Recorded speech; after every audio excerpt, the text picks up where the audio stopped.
으리라. 아멘.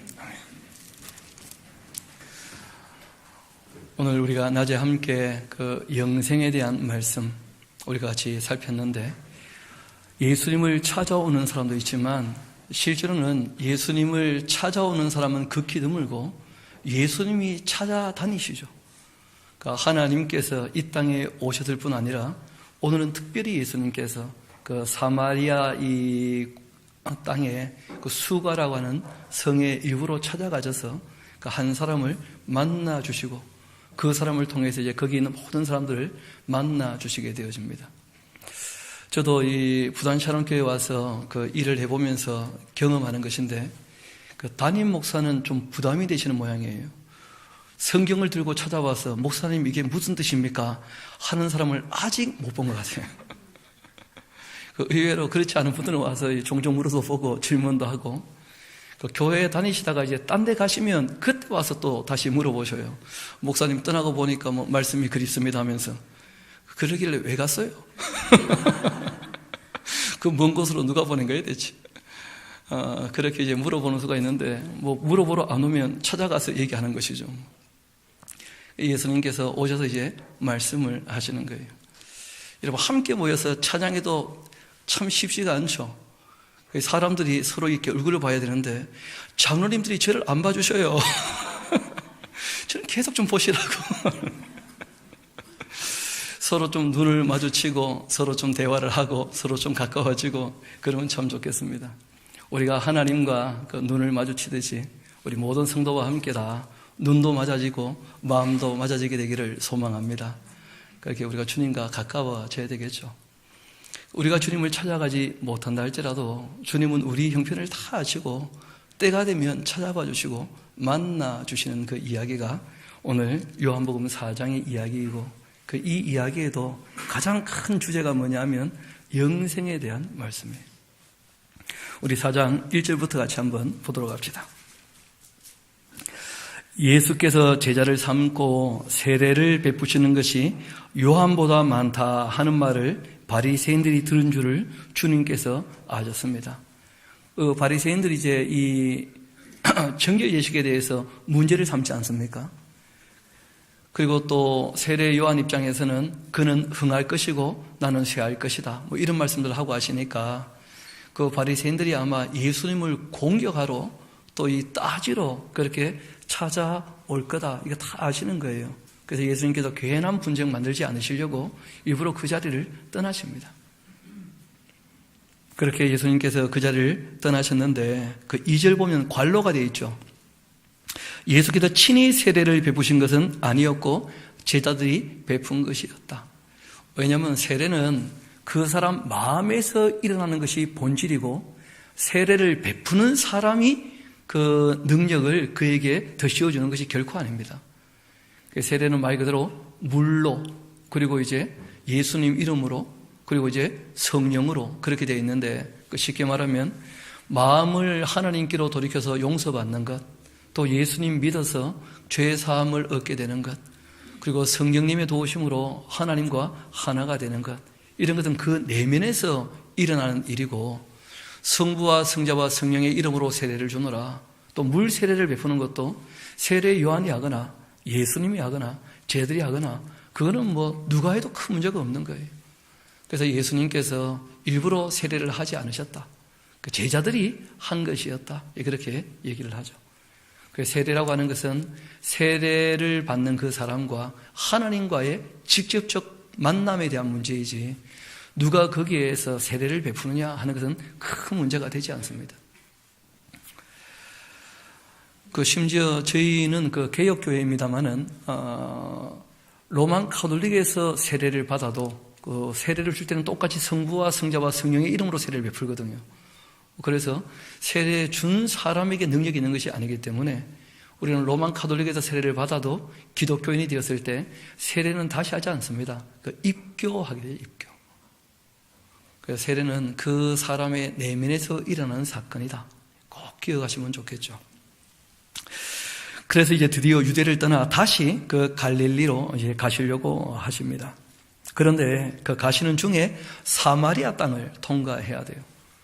잘 아시는 것처럼 북왕국은 722년쯤에 그 아수르 왕 에살핫돈에게 이제 이 땅이 무너지게 되었고, 그리고는 이제 그 사마리아에 있는 사람들은 전부 바깥쪽으로, 그 바깥쪽에 있는 이방인들은 전부 이 땅에 이제 머물러 살게 했기 때문에 그때부터 사마리아 땅은 이방인들하고 똑같이 취급을 받았거든요. 그러니까 이제 유대인들, 특별히 구분되어져서 정말 하나님을 바르게 경건하게 섬기고자 하는 사람들은 이방인과 가능하면 접촉하지 않으려고 애를 쓰는 거예요. 그런데 예수님께서 놀랍게도 그 사마리아 땅을 걸어가시게 된 겁니다. 꼭 이 길 안 가도 되거든요. 그런데 통과하여야 하겠는지라 사마리아에 있는 수가라 하는 그 동네에 이르게 되어집니다. 이 수가 하는 말은 마지막이다, 그런 뜻이에요. 야곱이 그 아들 요셉에게 준 땅에서 가깝기도 했고, 그가 또 이 야곱의 우물이 있었습니다. 거기 가면 여러분, 야곱의 우물이 딱 한 개가 있는 게 아닙니다. 그 이스라엘 백성들은 모세라는 사람이 이제 바위를 쪼개서 물을 내어줬다, 하나님 뜻대로. 그래서 그쪽 지역에 가다 보면 모세의 우물이라 하는 우물도 꽤 많아요. 또 야곱이라는 분도 꽤 나름대로 떠돌았죠, 그렇죠? 그러다 보니까 여기 야곱의 우물이라는 우물도 많아요. 아브라함의 우물도 마찬가지고. 그러니까 유명한 이 신앙 선배들의 그 이름을 따서 그분들이 팠던 우물이다. 그 전에 팠었으니까 다. 아브라함 때, 이삭 때, 야곱 때. 그래서 그 우물 이름이 그대로 전해려옵니다. 그런데 이때 이 당시 사람들이 팠던 우물들은 우리나라가 이렇게 경험하는 우물하고는 좀 달라요. 그 우물 깊이가 30m가 넘습니다. 우물 깊이가 아주 깊은 우물들이에요. 그러니까 우물물을 아무나 길어 먹을 수가 없고, 그 동네 사람들 정도쯤 되어지면 밧줄이 있는 거예요. 공용 밧줄이. 이 밧줄을 메고 가서 이 밧줄을 걸면 거기서 이제 물을 기를 수가 있는 것이죠. 그러니까 지나갔던 나그네는 우물이 있어도 자기 재주로는 물을 먹을 수가 없어요. 그러니까 떠줘야 먹을 수 있는 겁니다. 이 수가라는 곳에 그 야곱의 우물이 있었죠. 예수님께서 길 가시다가 피곤하셨다는 거예요. 피곤. 예수님도 참 하나님이시면 참 사람이시죠. 예수님도 피곤해 하셨다. 그 피곤해서 그 우물 곁에 그대로 앉으셨는데 때는 한 6시쯤 되었다. 여러분, 좀 쉽지 않은 이야기일 수 있는데, 우리가 지난 시간 요한복음의 시간은 그냥 시간이다, 이런 말씀 드렸잖아요. 다른 복음서에는 그 히브리식 시간이어서 6시간을 더 보태야 된다, 이런 말씀 드렸는데, 요한복음의 그 1장에 나오는 시간이나 그 19장에 나오는 시간은 로마 시간으로 그대로 봐야 되는데, 여기에 나오는 이 시간은 히브리식 시간으로 봐야 되지 않겠는가, 그런 의견들이 대부분이에요. 그 이유가 있습니다. 여러분, 6시면 새벽 6시는 아니겠죠. 저녁 6시쯤 되어지지 않습니까? 그런데 거기는 우리하고 고도가 좀 달라서 그 우리보다 해지는 시간이 1시간 좀 빨라요. 그러면 이미 6시만 되어도 꽤 어두울 텐데 그 늦게 들어가셨겠는가. 그래서 거의 대부분의 학자들이 꼭 그 분위기는 다 얘기하지 않았지만 여자와 얘기하고, 여자가 동네에 가서 사람들한테 얘기하고, 사람들 데리고 다 와서 예수님 말씀을 듣고 이랬다고 한다면 저녁 6시라기보다는 그 낮 12시일 가능성이 더 크다. 그래서 여기는 그 시간이 히브리식 시간으로 그렇게 쓴 거 아니겠는가. 왜냐하면 우리가 글을 이렇게 쭉 쓰다 보면 두 가지를 다 사용할 때 가끔 헷갈려 쓸 수가 있거든요. 그래서 그렇지 않겠나, 그렇게 보기도 합니다. 여튼 정오가 되었던 또는 이제 이른 저녁이 되었던 예수님께서 이 여자를 만나신 거예요.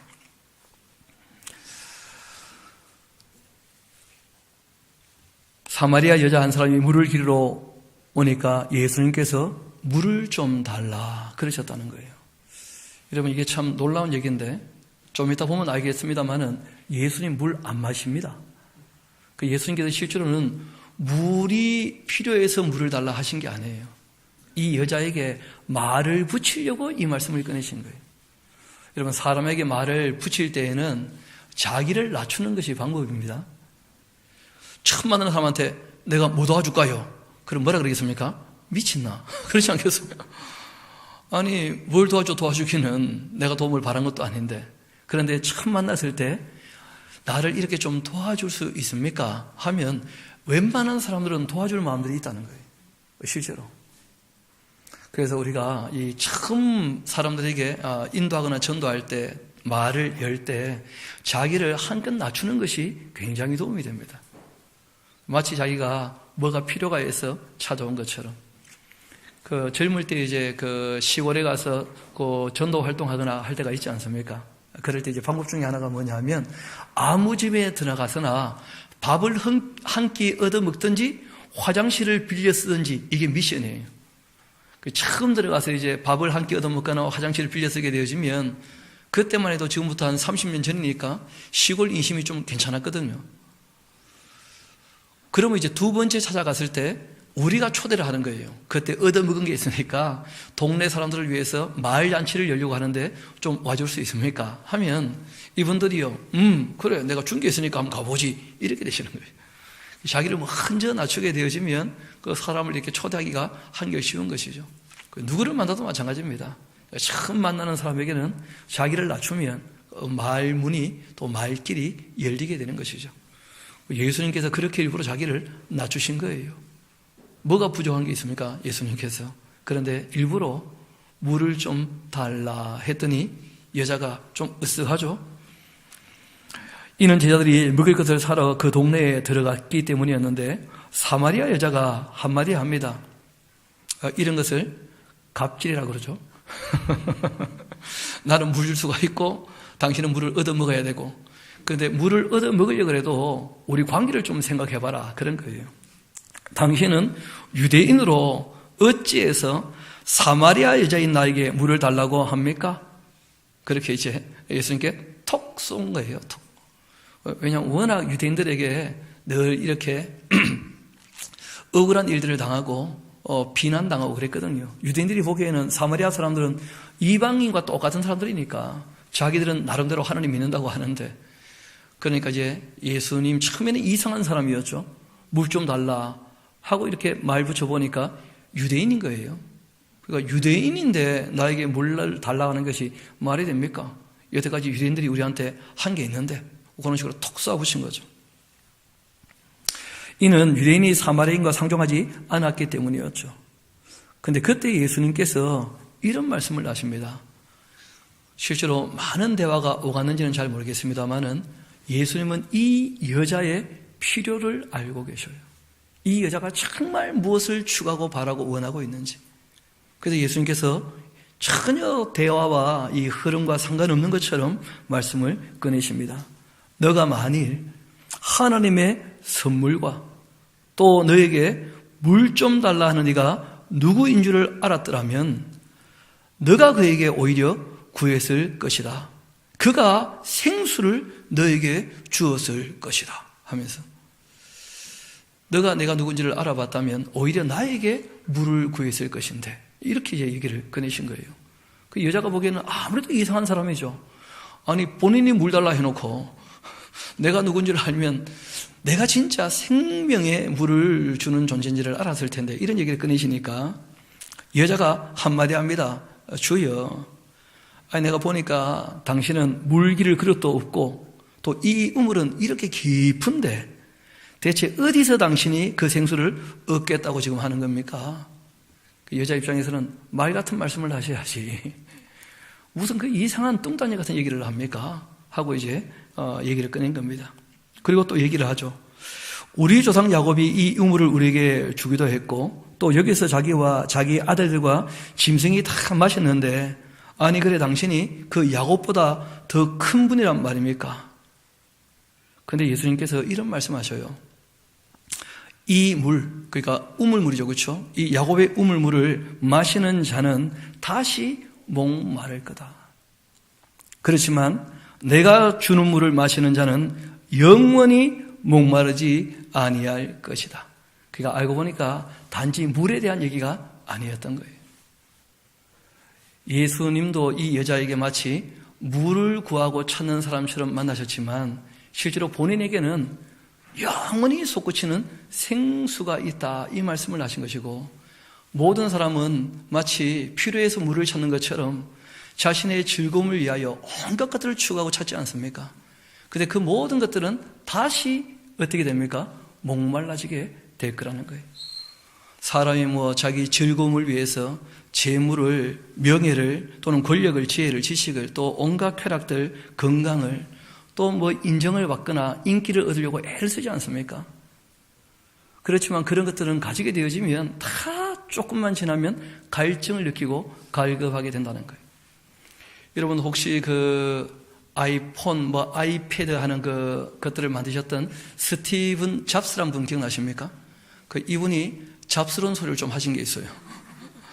그 중에 하나가 뭐냐면 본인이 좋아하는 책이 있었다는 거야. 본인이 좋아하는 유일한 책만 보고 인생을 살았는데 그 책은 승리라는 책이었고 성공이라는 책이었다는 거예요. 자기는 승리를 위해서 다른 사람과의 경쟁에서 늘 이겨서 성공하기 위해서 달려왔다는 거예요. 달려와 보니까 지금 자기가 전혀 딴 책을 보고 있다는 것을 알게 되었다는 거예요. 그게 뭐냐면 침상에 누워서 건강이라는 책을 보고 있더라는 거예요. 그런데 그 책을 볼 때는 이미 늦었다는 거예요. 이분이 그 젊은 나이에 암으로 돌아가셨거든요. 그러면서 이분이 뭐라고 얘기를 했느냐 하면 내가 그 성공이라는 승리라는 이 책을 읽고 그렇게 달려왔지만 나의 삶은 결코 만족스럽지도 못했고 내가 그 책만 보다 보니까 읽어야 될 책들을 너무 많이 못 읽었다는 거예요. 그 중에 하나가 뭐였냐면 가정이란 책도 읽지 못했다. 이분이 가정의 엉망이었거든요.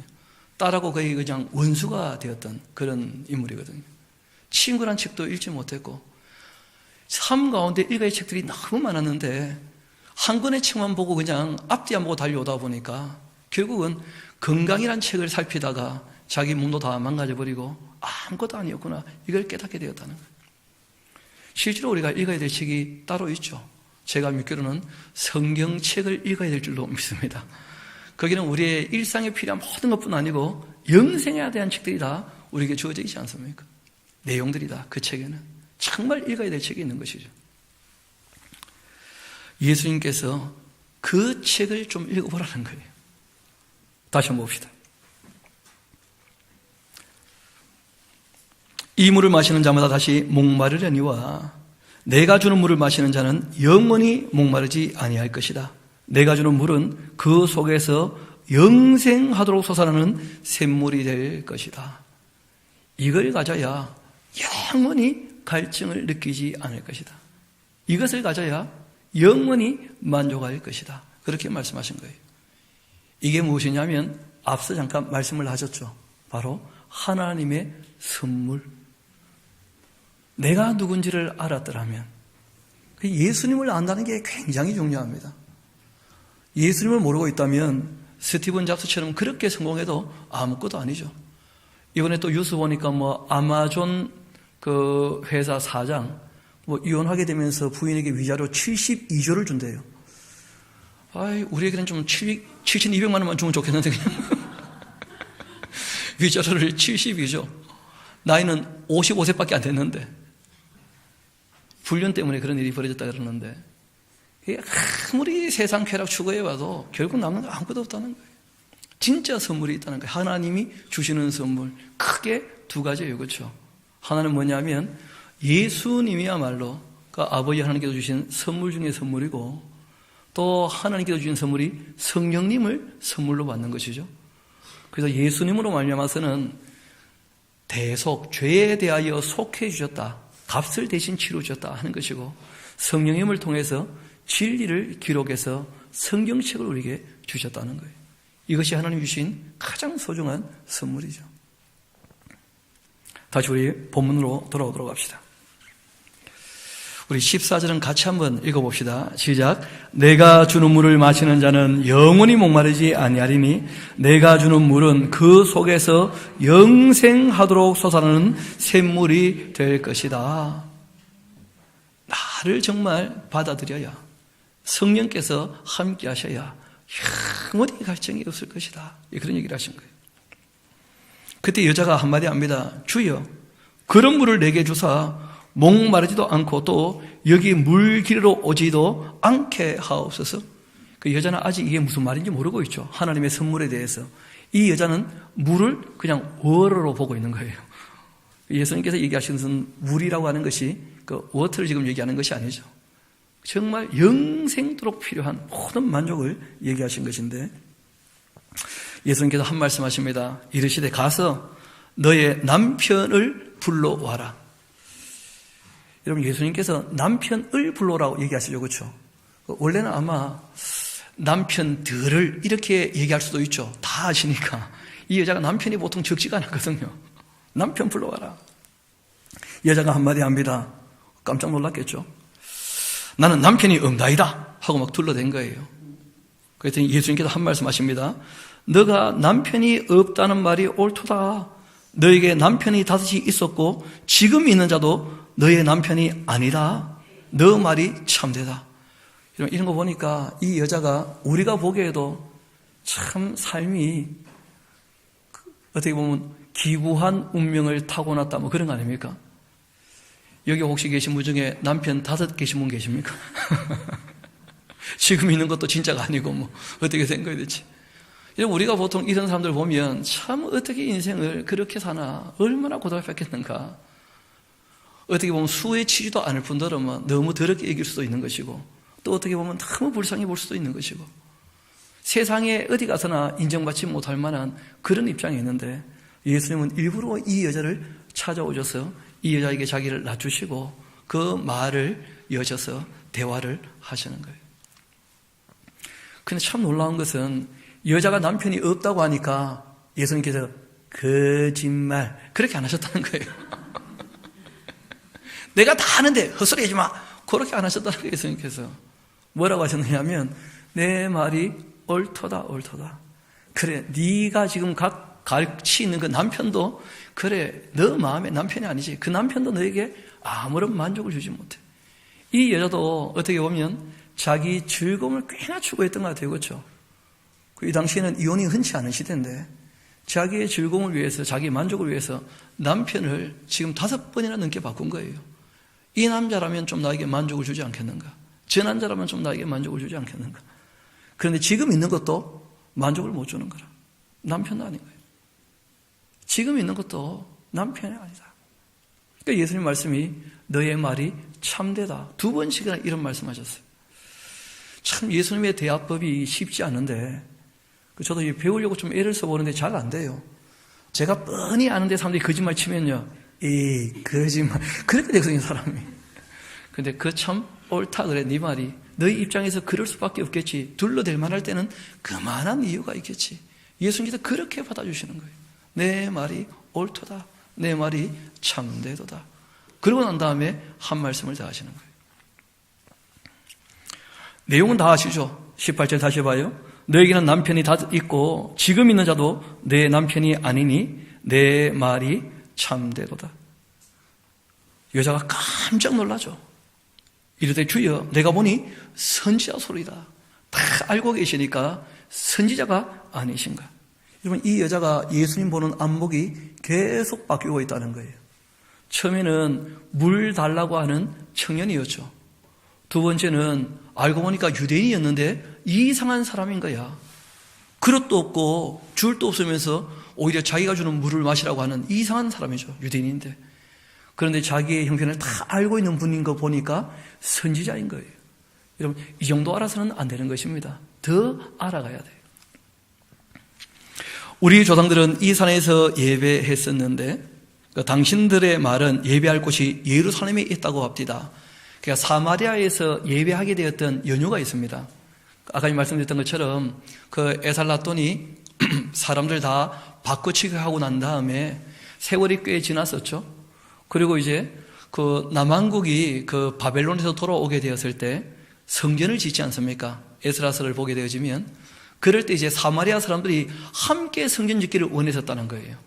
왜냐하면 이 사마리아 사람들은 우상도 섬기지만 자기 조상들이 이제 그 여호와 하나님도 이 땅에서는 섬겼다 해서 이 땅에 있는 신 여호와도 섬긴다. 그러니까 하나님은 어떤 분인지 잘 알지는 못하지만 하나님에 대해서 막연히 섬기는 자세들이 있었다는 거예요. 그러니까 이제 유대인들이 돌아와서 성전을 짓는다고 하니까 그 성전 같이 짓지 않은데 안 된다 그래가지고 유대인들만 지었잖아요. 그래가지고 아주 이제 억한 심정을 갖고 있었었는데 세월이 조금 더 지나고 난 다음에 여러분 그 느헤미야서를 보면 느헤미야가 12년 그 모든 사역을 다 마치고 돌아갔다가 다시 예루살렘에 왔을 때 도비야라는 사람이 그 창고를 차지하기도 했고 산발랏이라는 사람 기억나십니까? 이 산발랏이라는 사람이 그 엘리야십의 그 손자의 아들, 그렇죠? 그 사위로 삼았다는 거예요. 여러분, 그래서 이 사람이 이제 그 느헤미야 때문에 쫓겨나게 되어져요. 그 쫓겨나서 이제 어디로 가느냐면 사마리아에 가서 사마리아 사람들의 그 요구를, 이 사람은 대제사장의 혈통이니까 이 사람이 이제 시작을 해가지고 BC 한 322년쯤에 사마리아에 성전이 세워집니다. 사마리아에도. 그러니까 그것이 이제 사마리아 성전이거든요. 그리고는 지금 예수님 때까지니까 한 350년 넘게 거기에서 예배하고 있으니까, 그러니까 사마리아 사람들은 그게 오래된 것이고 정통이라고 보는 거예요. 300년이 넘은 일이니까. 그러니까 우리 조상들은 대대로 이 사마리아 성전 여기서 예배했는데, 또 유대인들은 예루살렘에 성전이 있고 거기서 예배해야 된다고 얘기를 하니까 어디서 예배해야 진짜 예배가 됩니까? 그러니까 이 여자의 관심은 실제로 하나님께 있었고 예배에 있었다는 거예요. 예수님을 선자로 알아보자 말자 제일 먼저 가졌던 궁금증은 진짜 바르게 예배하려면 어떻게 해야 하는가. 여러분, 이 여자의 내면을 아셨기 때문에 예수님이 오셔서 만나주신 거예요. 이어봅시다. 그때 예수님께서 이런 말씀하십니다. 여자야, 너가 나를 선지자 정도로 여기고 있다면 지금부터는 내 말을 믿어야 한다. 예배는 이 산도 아니고 예루살렘도 아니다. 예배는 장소가 중요한 것이 아니다. 너희가 아버지께 예배할 때가 이르게 될 것이다. 예배의 제일 중요한 것은 뭐냐면 예배의 대상이라는 거예요. 여러분, 온갖 우상을 섬기는 사람들도 나름대로 다 예배합니까? 안 합니까? 여러분, 이단들도 모여서 예배합니까? 안 합니까? 다 예배하죠. 그런데 그 대상이 누구냐는 거예요. 요즘 이제 신천지에 몸담고 있다가 신앙을 가지게 되어지고 같이 성경 공부하시는 분이 계시는데, 이분이 얘기를 하더라고요. 신천지에는 예배할 때 이만희가 등단하잖아요. 그럴 때마다 외친대요. 밑에서 만왕의 왕을 보라 그런다는 거예요. 보혜사께서 올라오신다고. 그럼 사람들이 하고 화를 지른다는 거예요. 자기가 보기에는 아무래도 미친 것 같은데 예배는 하는데 대상이 누구냐, 이 대상이. 예수님께서 거기에 대해서 명확히 말씀을 하시는 거예요. 아버지께 예배해야 된다. 구약에 계시된 그 하나님, 스스로 계시고 전지전능하시고 무소부지하시고 영원히 변하지 않으신 하나님의 교회라는 교회는 안상홍이 또 보혜사니까 이 대상이 참 다르다는 거예요. 유대인들은 아버지 하나님만 알지 그 아들도 성령도 모르고 있잖아요. 참되신 하나님께 예배를 해야죠. 이어봅시다. 너희가 아버지께 예배할 때가 이를 텐데 너희는 알지 못하는 것을 지금 예배하고 있다. 왜냐하면 우상도 섬기고 하나님도 지금 섬기고 있으니까 뭘 모르고 예배하고 있다는 거예요. 그분이 어떤 분인지를. 하나님의 그 품성도 우리가 꼭 기억해야죠. 그렇죠? 선하고 참되고 의롭고 아름다우신. 그러니까 그 하나님의 속성과 하나님의 품성을 꼭 알고 그분께 우리가 예배하는 거예요. 대상이 누군지가 굉장히 중요하죠. 그래, 너희는 알지 못하는 것을 예배하고 있다. 우리는 아는 것을 예배한다. 이는 구원이 유대인에게서 나기 때문에.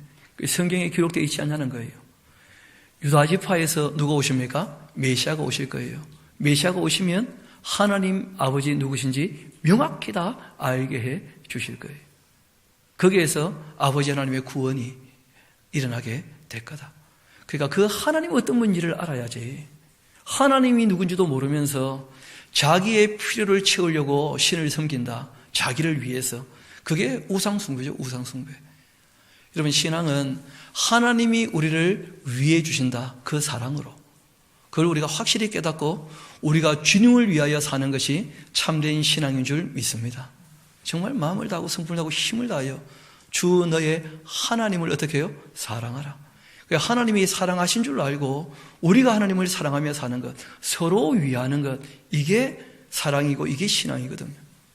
그 이스라엘 백성을 보면 하나님께서 애굽에서 불러내셨음에도 불구하고 그 금송아지를 만들어서 뭐라고 얘기합니까? 이 금송아지가 우리를 위하는 신이다, 이렇게 생각하는 거예요. 대상이 누군지가 명확치 않은 거예요.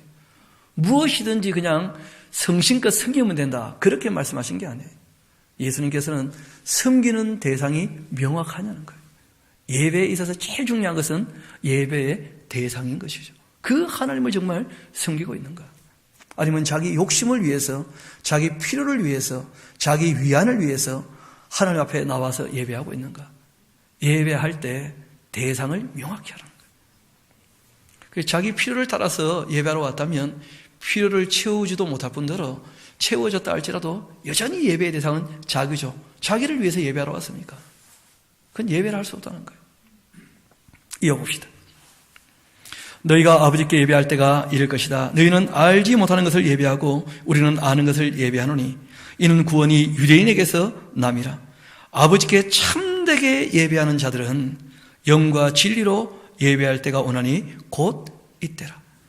그러니까 예배의 두 번째 굉장히 중요한 요소죠. 대상이 누구냐 하는 것과 함께 내용이 어떠하냐는 내용이. 정말 그 마음에 영이신 하나님과 교제하고 있는가? 정말 그분께 연합되어 있는가? 정말 예수님으로 말미암아 죄 씻음 받았는가? 정말 회개하여 하나님께 용서받았는가? 그리고 그 진리를 따르는 삶이 있는가? 그 예배의 대상과 함께 예배의 내용이 굉장히 중요하다는 거예요. 영이신 하나님과 영으로 교제하고 있는 것인가? 정말 그 진리의 말씀을 따르는 삶이 있는 것인가? 이게 아니라면 예배가 아니라는 거예요. 그래서 지난번 예배에 대해서 크게 두 가지 꼭 기억하시자 하는 말씀을 드렸습니다. 하나는 워십, 하나님과의 사귐에 있어서 하나님께 정말 우리가 경외하는 자세로 나와서 하나님께 감사를 표현하고 예를 갖추고 절하는. 또 한 가지는 서비스죠, 서비스. 하나님 말씀을 쫓아서 우리가 살아가면서 주님의 몸된 교회를 유익케 하는 서비스. 이게 다 예배죠. 그래서 예배는 대상과 그 내용이 본질이라는 거예요. 장소가 중요한 게 아니라는 거예요. 아버지께 참되게 예배하는 자들은 영과 진리로 예배할 때가 오는데 곧 언제라고요? 이때라. 왜냐하면 예수님으로 말미암아 아버지와 어떻게 될 겁니까? 관계가 회복되고 화목하게 될 거거든요. 이때랑 이때. 내가 온 이때가 참으로 하나님께 예배할 수 있게 되는 때다. 아버지께서는 자기에게 이렇게 예배하는 자들을 찾으시느니라. 우리 24절은 같이 한번 읽어볼까요? 시작. 하나님은 영이시니 예배하는 자가 영과 진리로 예배할지니라. 그래서 우리의 예배의 대상이 어떤 분이신가? 또 우리가 예배할 때 그 자세가 어떠해야 되는가? 그리고 우리가 예배하기 위하여 우리의 삶의 내용은 어떠해야 되는가? 이 세 가지가 예배의 가장 중요한 요소가 되는 것이죠. 여자가 이르되 메시아 곧 그리스도라 하는 이가 오실 줄을 내가 알고 있는데 그가 오시면 모든 것을 우리에게 알려주실 겁니다. 여자가 눈이 확 뜨인 거예요. 메시아가 오셔야 하나님에 대해서 명확히 알려줄 텐데 당신 얘기를 들어보니까 하나님을 다 아시는 분이야. 당신은 메시아가 아니신가? 이걸 여자가 질문을 하게 된 거예요. 여자가 예수님을 알아보는 안목이 많이 바뀌었죠. 그렇죠?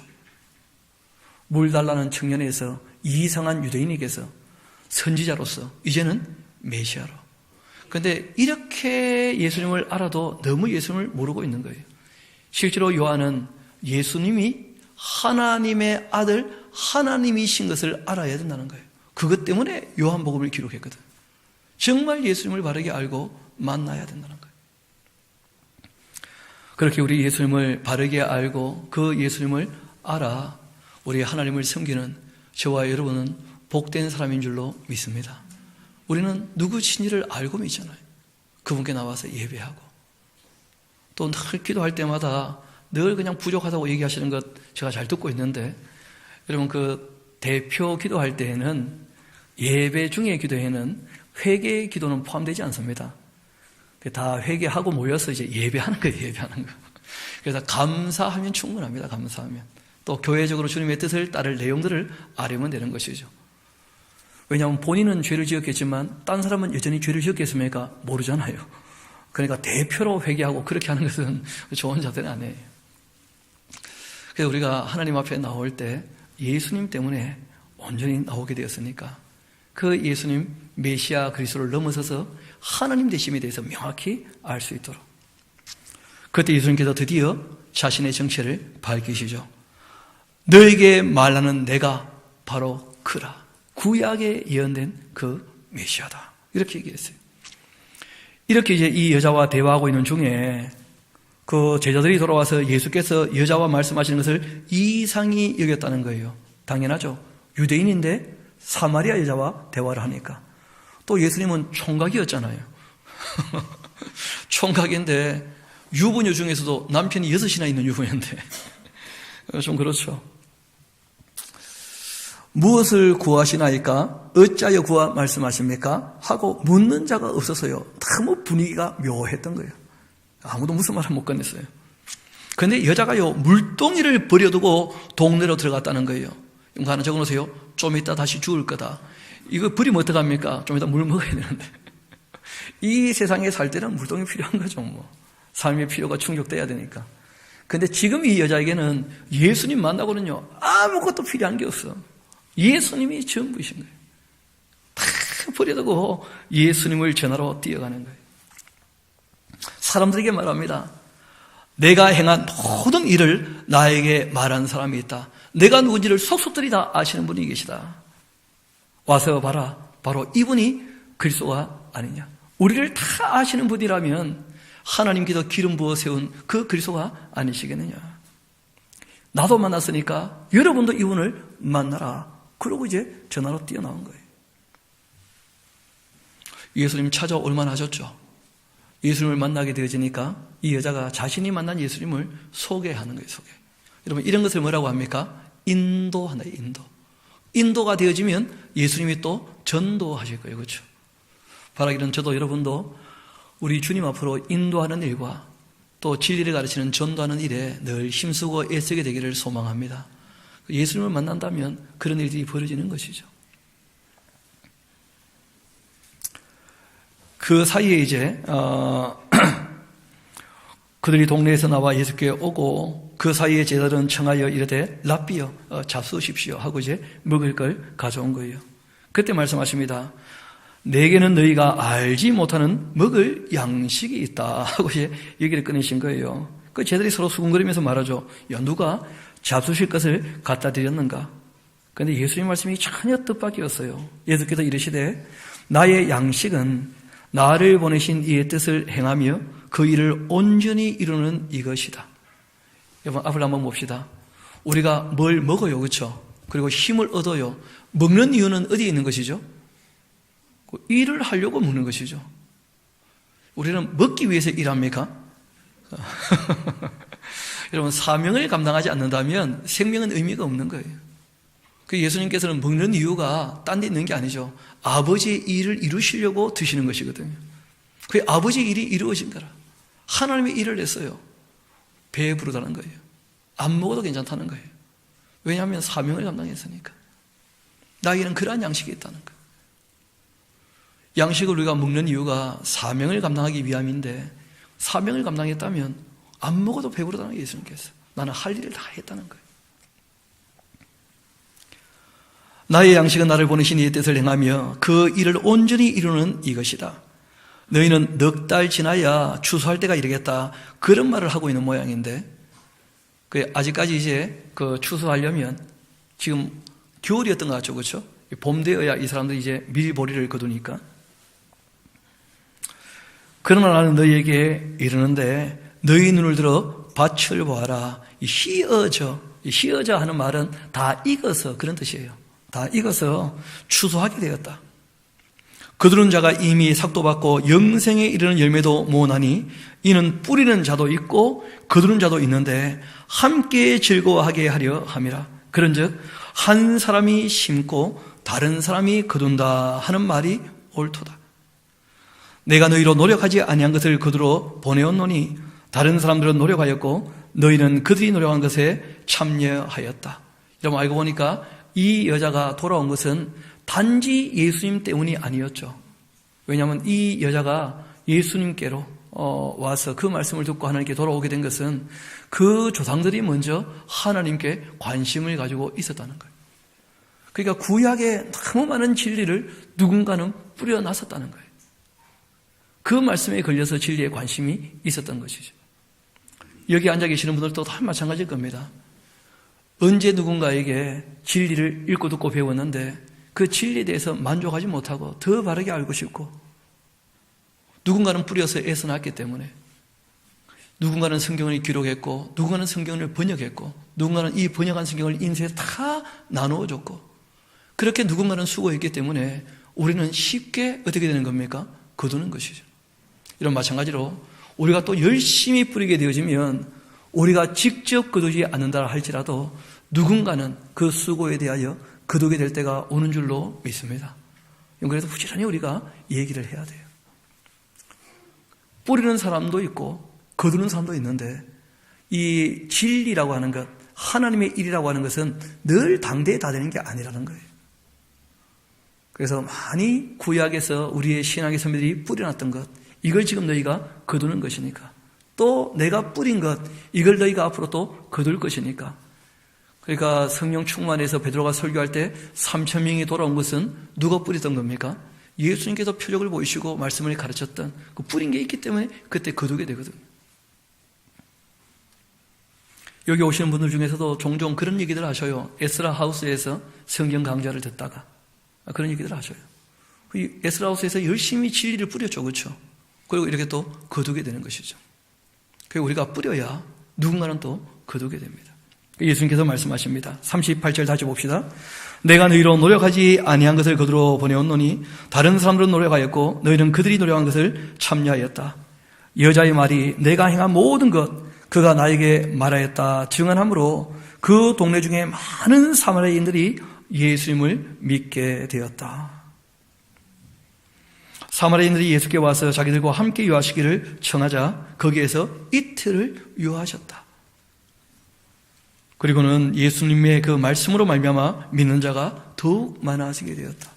그 예수님께 찾아오게 되어지면 예수님을 알게 되는 것이죠. 나를 찾으면 어떻게 될 거라고요? 만나게 될 것이다. 단지 겉모습을 아는 게 아니고 그분이 누군지 존재를 알아야 되는 것이죠. 그 여자에게 말하되 이제 우리가 믿는 것은 너의 말로 인함이 아니니 이는 우리가 친히 듣고 그가 참으로 세상의 구주신 줄을 알미라. 그렇게 하였더라. 그러니까 사람에게 의존된 게 아니고 하나님과 직접 관계를 맺는, 관계가 맺어서 소통되어지는 화목한 그 말씀을 읽고 듣고 배워 지켜 행하는 스스로가다. 거기까지 신앙이 자라가야 되겠죠. 사마리아에 이런 사람들이 있었기 때문에 예수님께서 찾아가서 만나 주신 거예요. 이틀 지나 예수께서 거기서 떠나 갈릴리로 이제 가셨는데 친히 증언하신 것이 있습니다. 그게 뭐냐면 사마리아에서는 이런 놀라운 일들이 있었는데 오히려 선지자가 고향에서는 높임을 받지 못하더라. 그런 얘기를 하시는 거예요. 오히려 이 종교에 관심이 있는 것처럼 보여도 교만했던 바리새인들은 예수님 알아보지 못하죠. 세상에 관심이 많은 사두개인들은 예수님 만나지 못하는 것이죠. 또 동네 사람들은 예수님을 가볍게 여기는 거예요. 고향에서 높임을 받지 못한다. 그렇게 하시고는 갈릴리에 이르심에 갈릴리인들이 그를 영접하니 이는 자기들도 명절에 갔다가 예수께서 명절 중 예루살렘에서 하신 모든 일을 보았기 때문이었다. 그래서 나사렛을 지나서 이제 갈릴리 가버나움이 보통 예수님께서 일하시는 곳이었는데 가나부터 이제 또 들르셨어요. 예수께서 다시 갈릴리 가나에 이르셨는데 전에 물로 포도주를 만드신 곳이었고 왕의 신하가 또 있어 그 아들이 가버나움에서 병이 들었었어요. 그 예수께서 유대로부터 갈릴리로 오셨다는 것을 듣고는 가서 청하되 내려오셔서 내 아들의 병을 고쳐줘서 그렇게 했더니 그가 거의 죽게 되었습니다. 그때 예수님께서 이런 말씀하십니다. 너희는 표적과 기사를 보지 못하면 도무지 믿지 아니할 것이다. 참 사마리아 여인은 말씀만 듣고도 다 믿던데 보니까 사마리아 사람들은 참 그런 게 안타까우신 거죠. 유대인들은 뭘 추구한다고요? 표적을. 신하가 이르되 주여 내 아이가 죽기 전에 내려오소서. 예수께서 한 말씀하십니다. 가라 너의 아들이 살아있다. 그렇게 하시니 그 사람이 예수께서 하신 말씀을 믿고 갔다는 거예요. 내려가는 길에 그 종들이 오다가 만나 아이가 살아있다 그렇게 얘기를 하니까 그 낫기 시간대를 물은 즉 어제 7시에 여기가 떨어졌나이다 그렇게 했다는 거죠. 그 아버지가 예수께서 내 아들이 살아있다 말씀하신 그때인 줄을 알고 자기와 그 온 집도 다 어떻게 되었습니까? 믿게 되었다는 거예요. 이것은 예수께서 유대에서 갈릴리로 오신 후에 행하신 두 번째 표적. 굳이 이렇게 얘기하신 이유가 있습니다. 여러분 그 예루살렘에 올라갔을 때도 표적을 많이 행하셨지 않습니까? 근데 가나에서는 특별히 두 가지 표적이 있었는데 하나는 뭐였다는 거예요? 물이 포도주가 되었던, 그러니까 질적 변화가 있었던 것이죠. 두 번째는 이 왕의 신하의 병을 고친 것인데 예수님이 가서 고쳐주신 거예요? 아니면 말씀하시니까 이미 고쳐진 거예요? 그 예수님은 질뿐 아니라 공간도 초월하시는 거예요. 알고 보면 예수님께서는 이 질적인 것, 공간적인 것, 시간, 뭐 운명, 타고난 운명, 뭐 다 죽음까지 다 예수님은 초월하시는 초월자가 되시죠. 그래서 이 요한이 예수님 하셨던 일들을 정리하면서 이 여인과 영생에 대한 그 대화를 하신 것과 함께 그 예수님이 누군지 우리가 좀 알아봐야 될 것이다. 그분은 초월자가 되시는 누구시라는 거예요? 하나님이시다. 바라기는 저도 여러분도 하나님 말씀을 대하며 하나님에 대하여 더 바르게 알아갈 수 있게 되기를 소망합니다. 하나님을 더 바르게 알수록 더 온전하게 예배하게 되어집니다. 또 우리가 마음의 정성을 들여야 돼요. 그렇죠? 하나님과 교제할 때 마음의 자세라는 게 굉장히 중요합니다. 그래서 가능하면 예배하기 한 10분 전에 먼저 모여서 마음의 준비를 하시고 그렇게 예배할 수 있게. 예배할 때 마음이 너무 분주하면 예배가 안 될 수가 있어요. 그리고 또 원하시는 것이 있죠. 그 삶의 내용, 진리를 따르고 있는가. 진리를 따르고 있지 않다면 그 예배를 할 수 없다는 것이죠. 그래서 오늘 우리 주님께서 우리에게 말씀하신 대로 저도 여러분도 참되게 하나님께 예배하는 사람들, 하나님께서 주신 선물을 받아 주님께 온전히 나아갈 수 있는 그러한 하나님께서 기뻐하시는 성도가 되기를 주님 이름으로 부탁드립니다. 우리 함께 기도하도록 하시겠습니다.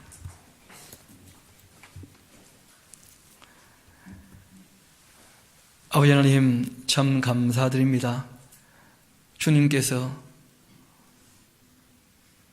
우리에게 정말 귀한 선물을 허락하셔서 그 아들의 생명을 우리에게 선물로 허락하시고 또 성령을 보내셔서 이 진리의 말씀을 기록해 하셔서 이 땅에 사는 저희들이 영원하신 하나님을 알아볼 수 있게 하시니 다시 한번 감사드립니다. 예수님 말씀대로 우리가 하나님께 대하여 관심을 가지며 하나님이 어떤 분인지를 바르게 알고 우리가 늘 참되게 예배하기를 소망합니다. 주님께서 시마다 때마다 우리를 견책하여 주시고 이 진리의 말씀을 깨달아 알 수 있게 도와주셔서 우리가 주의 뜻을 행하는 대로 하나님께 영광을 돌리며 또 우리가 약속한 대로 함께 모여 하나님께 온전한 참된 예배를 드릴 수 있도록 주님께서 늘 이끌어 주옵소서. 모든 것을 주님께 의탁합니다. 감사드리며 우리 구주가 되시는 예수님 이름으로 기도합니다. 아멘. 우리 함께 찬송가 같이 부르도록 하시겠습니다. 298장입니다.